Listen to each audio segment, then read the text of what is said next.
ከመቤታችን ብዙ ነገር ያተረፉ ሰዎች አሉ። ዛሬም አርጋኑንን ጸልዩ፣ ሰይፈ መለኮትን ጸልዩ፣ ዳዊት ጸልዩ። የበረታችሁ ሰዎች ቅዱሳን መላእክት፣ ጻድቃን፣ ሰማዕታትንም ተማጸኗቸው። ለምሳሌ ዛሬ ሊቀ መላኩ ቅዱስ ሩፋኤል ነው አይደለ? በዚህ ቀን የበረታችሁ ሰዎች ድርሳኑን መጸለይ ካልሆነላችሁ ከቤት ስትወጡ የቅዱስ ሩፋኤልን መልኩን ጸልዩት። የቅዱስ ሩፋኤልን መልክ የሚጸልይ የቅዱስ ሩፋኤልን መላካዊ እርዳታ ያገኛል። ቅዱስ ሩፋኤል ይቆምለታል፣ ክፉ መንፈስንም ያሳድድለታል። የእነ ቅዱስ ሚካኤልን የሌሎቹንም እንደዚህ ያደረጋችሁ ጸልዩ። ሶስተኛ ስገዱ። ምን አድርጉ? ስገዱ። አባታችን ከ40 ዓመት በላይ ስለ አምልኮት ስግደት ሲያስተምሩ ምንድነው ደግሞ የአምልኮት ስግደት እንዲህ አይነት ስግደት አለ እንዴ እየተባለ ብዙ ውዝግብ በተነሳበት ጊዜ እሳቸው የአምልኮት ስግደት እያስተማሩ ዛሬ እንድትሰግዱ አድርጓቸዋል። በእርግጥ ቤተክርስቲያንም ስገዱ ትላለች።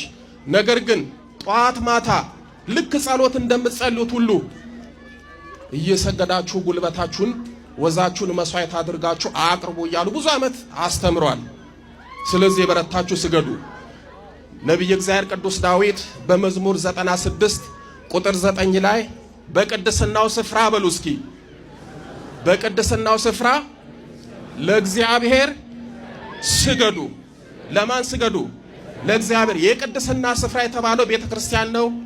የቅድስና ስፍራ የተባለው ቤታችሁ ውስጥ ያለው የጸሎት ቦታችሁ ነው። እዛ ቦታ ላይ ስገዱ። በነገራችን ላይ ስግደት ቀላል ነገር እንዳይመስላችሁ። የሚሰግድ ሰው ጉልበቱን፣ ወዙን፣ ድካሙን ለእግዚአብሔር መስዋዕት አድርጎ ነው የሚያቀርበው። የትኛውንም ገድለ ቅዱሳን ስትመለከቱ ቅዱሳን አባቶቻችን በእውነት በሰው ሕሊና በሰው ልቦና ሊታሰብ የማይችለውን አይደለም ለማሰብ ለመቁጠር እንኳን የሚከብደውን ስግደት ሲሰግዱ እናያለን። እንደው ለምሳሌ ልንገራችሁ፣ ብዙ ጊዜ እንደ ምሳሌ የምጠቀማቸውን አቡነ እስትንፋሰ ክርስቶስን ተመልከቱ። ገድላቸውን ስትመለከቱ አቡነ እስትንፋሰ ክርስቶስ በየቀኑ 90,000 ይሰግዱ ነበር ይላል። ስንት ይሰግዱ ነበር?